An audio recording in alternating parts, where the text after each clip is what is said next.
প্রিয় দর্শক, আসসালামু আলাইকুম। তো দর্শক, যাকে দেখতে পাচ্ছেন তার নাম হচ্ছে পাখি। পাখি খুবই অসহায়। পাখির বাবা মা কেউ নেই, থাকে সৎ মায়ের কাছে। পাখির বাবাটা আরেকটি বিয়ে করার কয়েক বছর পরেই স্ট্রোক করে মারা যায়। তো সৎ মায়ের কাছে পাখি বড় হয়েছে। সৎ মা পাখিকে অনেক কষ্ট দেয়, জ্বালা যন্ত্রণা দেয়।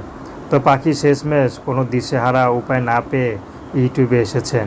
পাখি হাত জোর করে একটি কথা, কেউ তার জীবনে নতুন করে কষ্ট না হয়ে যদি কেউ ভালোবেসে তার পাশে দাঁড়ায়, পাখি তাকে বিয়ে শাদী করতে রাজি আছে।